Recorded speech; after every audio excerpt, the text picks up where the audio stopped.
Hello, everyone. Welcome back to the BLPod. Today we are joined by two very special guests, the founding team of SmartDorm, one of our premier startups that has started here at the University of Montana and worked with the Launchpad's programming. So today we're joined by their team to interview them a bit, learn a bit about them, their business, and their experience being a student entrepreneur here at the University of Montana. So gentlemen, I'd like to start off. Both of you guys, can you give us a quick intro of yourself, who you are, where you're from, a little bit about yourself? Yeah, first I just want to say thank you so much to the Blackstone Launchpad for having us on the pod today. Super excited about that. I'm Trevor Wilson. I'm a senior here at UM. I'm majoring in MIS. And why I came to UM was, it was close to home and I wasn't quite ready to give that up yet. And yeah.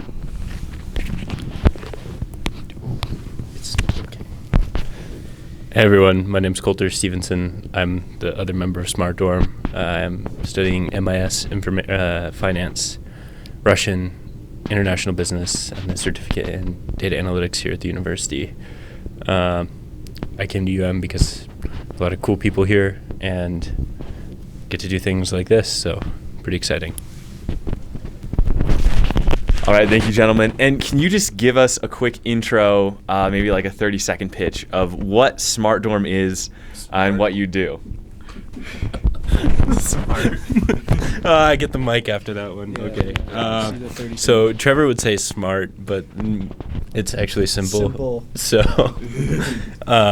SmartDorm is an energy management platform for colleges and universities and also military barracks that essentially helps them reduce their energy waste and manage it more effectively that doesn't encroach on student habits or soldier habits without, micrometering or similar tactics that have been around. So we're kind of the unseen back end of how we actually fight the climate fight in those types of buildings.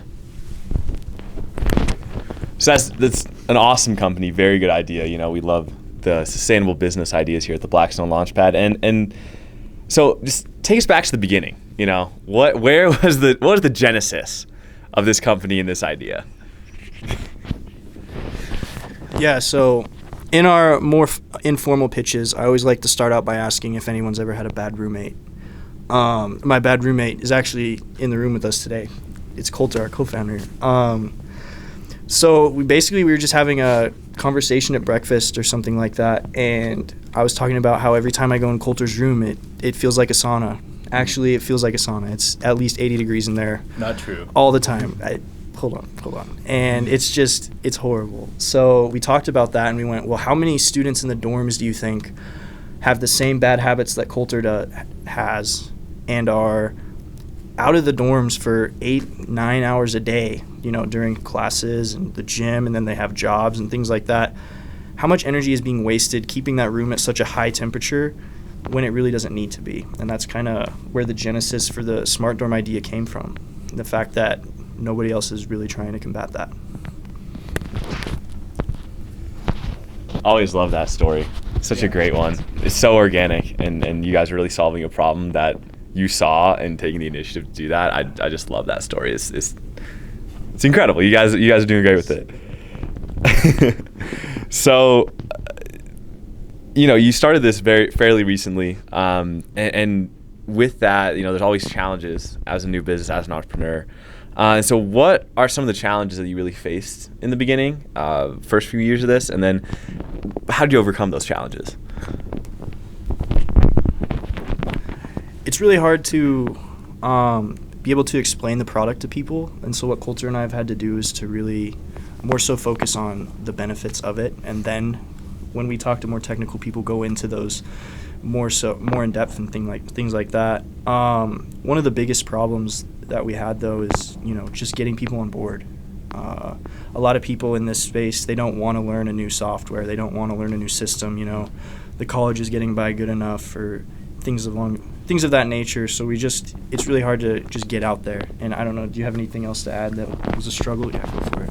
In the beginning, we're both MIS guys, so we can understand computers and software pretty well, but there's a lot of engineering we didn't understand. But we got our third person, Elliot, who isn't with us here today, but he's a big help.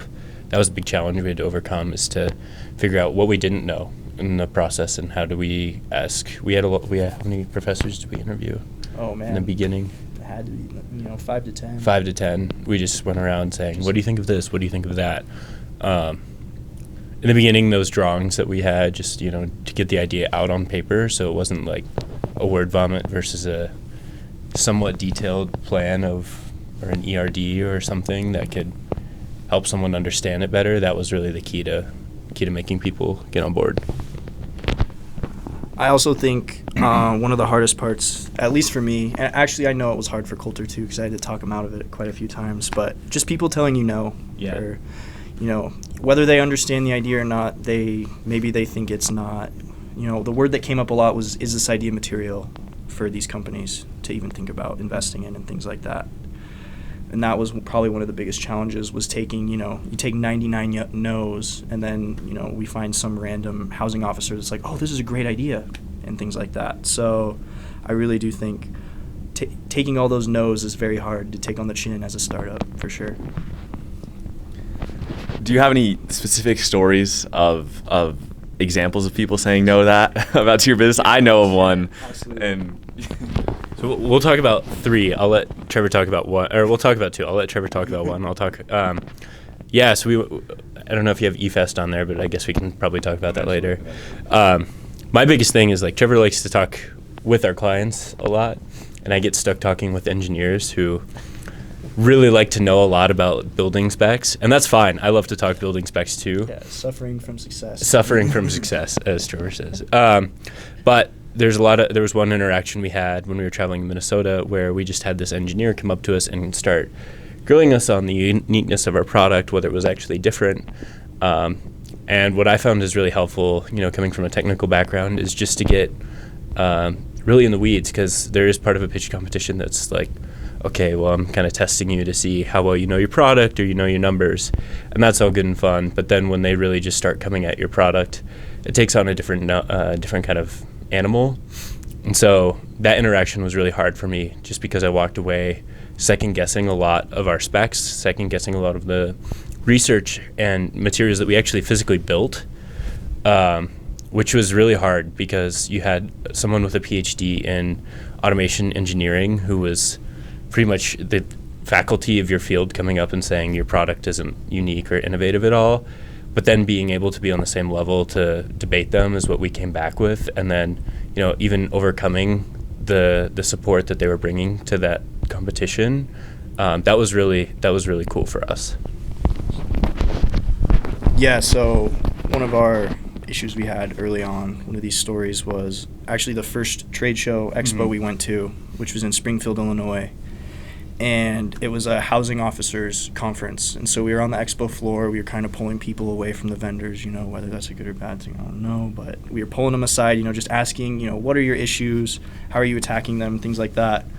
And we got to one housing officer who was older, and we were trying to explain our product to him, and that it's to help save energy, cut costs with these colleges, save on energy, things like that. And he wasn't interested, and I don't know, he must have thought that our product was extremely malleable, because it went from that to him trying to come up with an idea to retain more students, and he went, we need DoorDash on campuses. And it was just, that was a real slap in the face, because that kind of told me, but that was one of our first big no's, and that's, we just take it, deal with it. We also had great yes at that conversation. Absolutely, and that's exactly what I wanted to say, is that, the people under him were absolutely stoked about the idea, and they thought it was so cool and so innovative. And the problem is they're just not in those positions of power quite yet to be able to institute a product like ours. Mm-hmm. So that's what's kept us going, for sure. Yeah. Thank you guys for sharing those stories. I always love to hear them. It's so impactful for people to know that you can do that, take it on the chin, and keep going. And so my last kind of question in this segment is, so how has SmartDorm evolved from the start, from the genesis, to where it is now, in general? So SmartDorm started out as an access management system, which it is not an access management system anymore. We have our original ERD. I should have brought it. Actually, it's probably proprietary information now. Yeah, probably. Uh-oh. We're not worried about it. Crazy thought.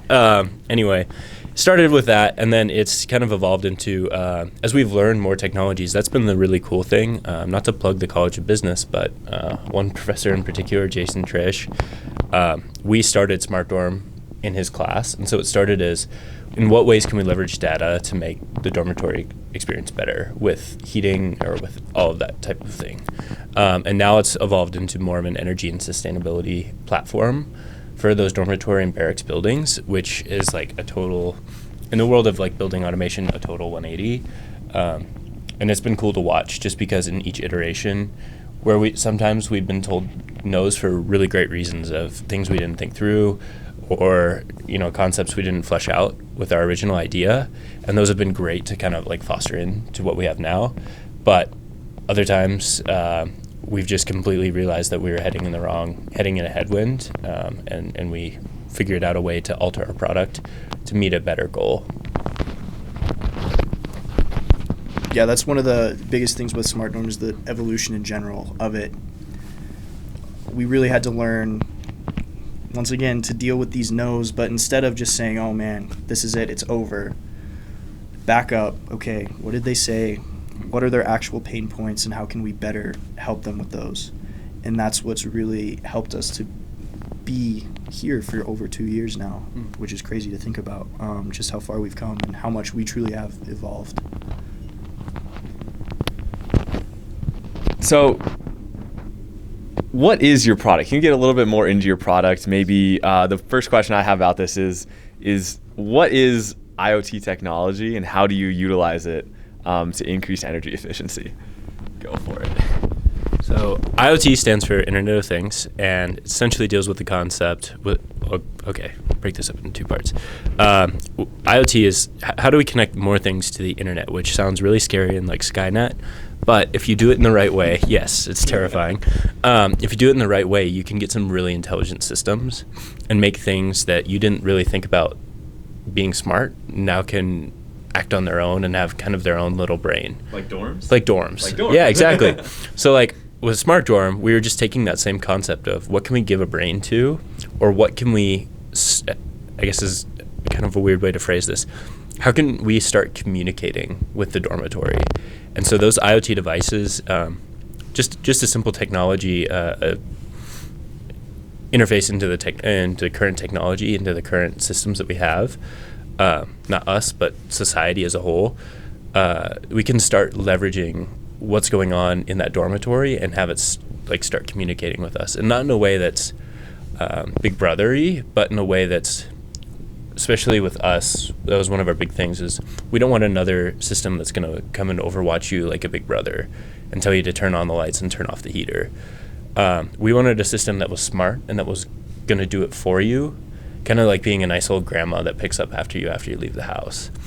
And so the technology that we have is a smart thermostat that serves as a platform for a dormitory that connects to two outlets and a light switch, and then when those are integrated together, we can set a optimal rating that's based off of weather conditions, that's based off of preferences from colleges themselves running the power plants, because this is in theory a microgrid, air quotes. So that can give more sustainable kickback to the college in terms of less energy use being wasted. Sorry, that was the That was perfect. That's what we want to do. So how do you tailor this technology specifically for large-scale residential facilities? And then how does it differ from competition? I'm thinking like, Honeywell, GE, people like that. So the way that this is really tailored towards the dormitory experience is what Coulter and I realized is with these students coming in, we need a reason for them to want to be at UM, to want to come. Talking to college bursars and people like that, it's been huge to hear we want to retain students and we want an influx of students. Obviously, that's every college's goal. So we started out with the whole Big Brother which is kind of how all the other sustainability-focused companies such as SmartRent operate. They are a little more Big Brother, more micrometering. They really try to, and they sell your data. And that is one of SmartDorm's biggest things, is that we are all about keeping the data within our cloud. Not even the cloud. And that's why with SmartRent, they work with Honeywell, and then Honeywell works with SmartRent, this, that, and the other. They are at each other's mercy. As of right now, that company is, 2 years behind on thermostats, if Don't not look at more. their public NYSE stuff, Yeah, buddy. so it's huge for us to stay within ourselves and stay independent of any third parties or anything like that. And that is kind of one of our biggest things. I'll add to that too, in terms of the student focus, that how we're different from competitors is our hardware is built specifically for students and student style places. Barracks kind of piggyback off that. But one thing, we were at OpTech in Las Vegas a couple weeks ago, and these were the biggest operations technology providers in the U.S. and I would arguably say the world, probably exhibiting. And what we learned, the difference from their technology, is there is no focus on sustainability yet. It just the mindset hasn't caught up there to think, well, when we could be saving all this power, we can save you as an operator a lot of power, and operators are willing to pay a lot of money to save money, if that makes sense. Mm-hmm. But then there's no focus on the resident or the student other than the owner of for example, an apartment, which brings in a whole different question of, well, I want, other services like garage services or a cleaning crew to be able to come in between these hours. That's a different animal that really students don't have a part of, so. Yeah, thank you very much. I think it's really great that you guys are focusing on the tenant first. That mentality is something that's so important in the sphere, and I think it's so different from what I see in that area when we're assessing businesses. So I want to kind of shift gears here and start talking about eFest, which was one of the top undergraduate national pitch competitions. So essentially, at that competition, students, entrepreneur teams from around the world, or country, not around the, I guess, around the world, yeah. No, around the world. There's Canadians, yeah. So around the world are invited to St. Thomas University in Minneapolis, Minnesota. And there they are able to pitch their ideas in multiple rounds, network with other young entrepreneurs, and ultimately, hopefully, win some prize money. And so you guys were participating in that. You're the first team from the University of Montana to ever participate in that. Congratulations. I was there with you. But for those viewers who were not there with us at eFest, those viewers who were not there was there at eFest, can you just give a quick rundown of what that experience was like for you at that competition? Absolutely. I feel like I grew so much as a person in those 3 days at eFest. This was our first time really pitching big to big people. So the first day, they throw you right to the wolves. It is a 90-second elevator pitch. There's probably 100 people in that room. Oh, more, 200. Okay, yeah. And then realize that some of those people are big money, like the founder of Best Buy, for example. Or chairman of U.S. Bank. It is packed with people. And basically, you don't get a slideshow to look back at as a handicap. All you get is a microphone and yourself. And then you have to hold that room, And I just remember the preparation going into that. Public speaking has never been something I've been good at. And after doing that, man, the preparation that went into it, with Dylan and Coulter just reciting back and constantly, all day. No matter what I was doing, I was reciting this speech. And then to be able to go out there, and I skipped a line, and so we're simple energy efficiency, I said smart, had a pause, said a word in my head, and then said energy efficiency, and it was horrible, I thought. But when I started in the beginning, just like I had said earlier, I asked, hey, show of hands who had a bad roommate, made people laugh, talked about bad roommates and how Coulter's a bad roommate. It really helped me out.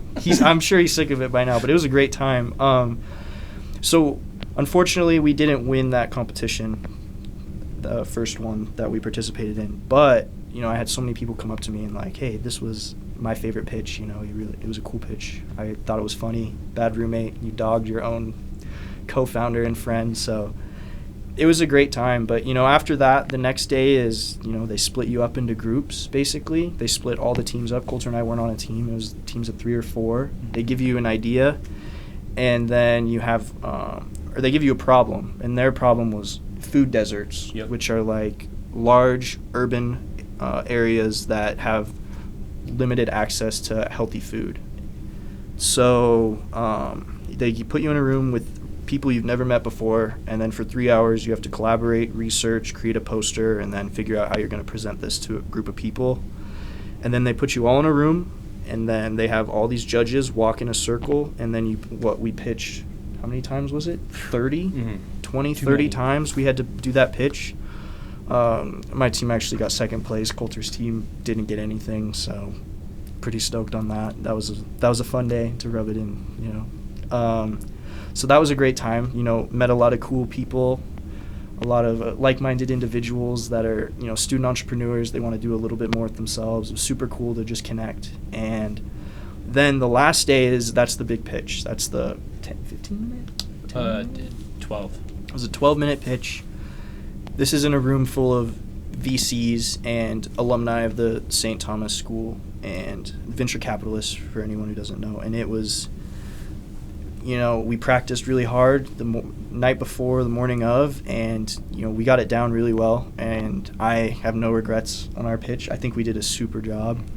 There were just some companies that, they were a little further along than us, maybe a little more appealing for the judges and things like that. But we did end up, placing top 10 in the nation. So I'm not too upset about that, but just those 3 days of pitching and, talking to people and just realizing how big this world is. It was incredible. I really did change a lot over that course of time, and, appreciate Dylan, Coulter, Sarah, for all their constant support and everything like that. But I would never in a million years have thought I would have been able to pitch in front of a room of important people like that multiple times. And it was an incredible experience, and, highly recommend trying to do something like that. Super fun.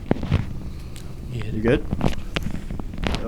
Yeah, I can say as someone who went through that experience with you guys, it was a freaking blast. Like, there were highs, there were lows. It was everything all at once. It was pretty crazy, and meeting those other young entrepreneurs was just awesome. There's, people that were just doing such the coolest things, and to have that energy going on was just incredible. And I think it's something that I took back a lot, that I took back to the Launchpad and how we do things, learn from that competition. And it was a great experience, and thank you guys as well for letting me tag along and taking me to a Twins game and all that stuff. So, and so, can I get like just one major takeaway from that experience from each of you guys? Because for me, I would say it's just that there's so many young entrepreneurs out there, and they're all doing such great things, and it really gave me a lot of confidence in people in our generation that were trying to go out, do things, and make a difference in the areas that we really care about. I think that was my biggest takeaway. But can you guys just go over yours really quick? What? You go first. I think I know what you're going to say, but yeah. I think it really just reaffirmed that if you have an idea, there's a group of people out there that are willing, that want to help you in some way. There's so many opportunities out there that I had no idea existed. Yeah, that was my big takeaway, just the amount of opportunity. I love telling this story. I'm going to go with another story. It was our first, before the innovation, so it was the second day. And we'd had the night after Trevor's pitch, and we're definitely feeling we were in the deep end. We walked into a room with this venture capitalist, and he sat us down. And I think the biggest takeaway for me was the first words out of his mouth were, "I don't care if you have a social venture. Where's my money?" Which you phrased that a little differently. Very, very differently, a little bit more crude, but it was great because it was really, we've always been focused on cost savings with SmartDorm, and so sometimes we communicate that, sometimes we don't, but it's a core component of our product is we sell SaaS-empowered hardware. Like, that's what we do. We sell it. We make money. Revenue comes in, goes out. A lot of folks in different sectors have like a really cool idea, but it needs to be monetized. And that was like the big wake up call. And that's just one thing I took away. It was like, if you're going to do anything, unfortunately in our world, it has to make money. Unfortunately or fortunately. As idealistic as you may want to be. Yeah. Where's my money? I love that quote. Where's my money? Love that quote. That was a life-changing session for me as well. Yeah. That was a good use of my time. Adam. Never mind. No. Go Adam Cho. Shouts out to Adam Cho. Absolutely. Okay, so switching gears again, can we just get a little rundown of where SmartDorm currently is as a business? What are you guys doing? What are some of the day-to-day activities you're doing? Are you going for funding? Anything like that? Just give us kind of a look in at where you're at right now. So right now that we're all back, we had busy summers. Coulter and I were very distant. Coulter was in Denver. I was in Phoenix for internships. And so now that we're back, we're able to really focus on SmartDorm. And with school being back in session, the pitch competitions are really starting to kick up. So Coulter and I have been attending the C2M beta cohort every Tuesday, and we're stoked to be able to present on December 12th.